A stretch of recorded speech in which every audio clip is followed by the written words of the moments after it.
Zero Malabar മെത്രാന്മാർ ഈ സഭയിൽ നടക്കുന്നതൊന്നും തന്നെ അറിയുന്നില്ലേ? ജോണച്ചനെ ആക്രമിച്ചത് 80ഓളം വരുന്ന സിനഡ് പിതാക്കന്മാരാരും തന്നെ അറിഞ്ഞുമിട്ട് കാണിക്കുന്നില്ല. ഇനിയിപ്പോൾ അറിഞ്ഞാലും ഞങ്ങളെ കൊണ്ട് എന്ത് ചെയ്യാനാകുമെന്ന നിലപാടായിരിക്കും. ഇതിപ്പോൾ 85 വയസ്സുള്ള ഈ കത്തനാരല്ലേ? ഇന്നല്ലെങ്കിൽ നാളെ അയാളുടെ കാലം കഴിയും. ഞങ്ങളായിട്ട് എന്ത് ചെയ്യാനാ? ചട്ടിത്തൊപ്പിയും കറുത്ത കുപ്പായവും കൈക്കുരിശും ഒക്കെയായി ഗിരിപ്രഭാഷണങ്ങൾ നടത്തുന്ന ഞങ്ങൾക്ക് എവിടെന്നാ ഇതിനൊക്കെ സമയം? പ്രായമേറിയ ഒരു വിശുദ്ധ വൈദികനായതുകൊണ്ട് തന്നെ 10,000-കണക്കിന് കന്യാസ്ത്രീകളുള്ള സഭയിൽ ഒരു കന്യാസ്ത്രീ പോലും പ്രതികരിക്കാത്തത് മ്ലേച്ഛമാണ്.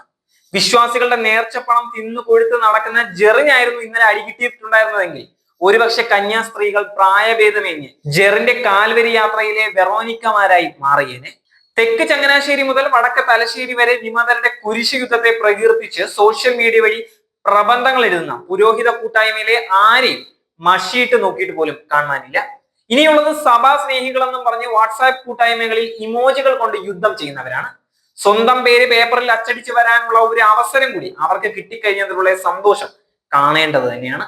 പത്രങ്ങളിൽ വിമതരുടെ ആക്രമണത്തെ ആളുവീതം അപലപിച്ചുകൊണ്ടുള്ള വാർത്തകളുടെ പ്രളയം തന്നെയായിരിക്കും.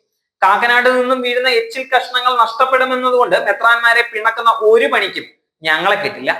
എങ്കിലും വിരലിൽ എണ്ണാവുന്ന ചിലരെങ്കിലും ആ വൈദികനെ ആശുപത്രിയിൽ ചെന്ന് കണ്ട് ഐക്യദാർഢ്യം അറിയിച്ചു എന്നത് ശ്രദ്ധേയമായ കാര്യം തന്നെയാണ്. പ്രതിഫലച്ചയില്ലാതെ 50 വർഷത്തിലേറെയായി എറണാകുളം അങ്കമാലി അതിരൂപതയ്ക്ക് വേണ്ടി സേവനം ചെയ്ത അവസാനം ആൾക്കാരിൽ നിന്നും കഴുത്തിന് പിടിച്ച് ചവിട്ടി പുറത്താക്കപ്പെട്ട അങ്ങയുടെ വിലാപം സ്വർഗത്തിലെ ദൈവം മാനിക്കും.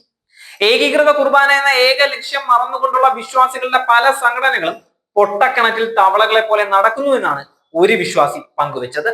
ചിരിച്ച മുഖവുമായി വിശ്വാസികളെ വഞ്ചിച്ചുകൊണ്ട് അണിനിരക്കുന്ന ദിവ്യവസ്ത്രത്തിന്റെ വില കളഞ്ഞു കുളിച്ചു മേജർ ആർച്ച് ബിഷപ്പ് എന്ന മാന്ത്രികൻ കളം നിറഞ്ഞാടുകയാണ്.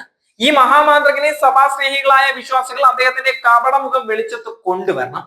ഇപ്പോൾ സഭയിൽ നടക്കുന്ന മുഴുവൻ കാരണങ്ങൾക്കും ഉത്തരവാദി മേജർ ആർച്ച് ബിഷപ്പ് മാർത്തട്ടിലും മാർ പാപ്ലാനിയുമാണ്.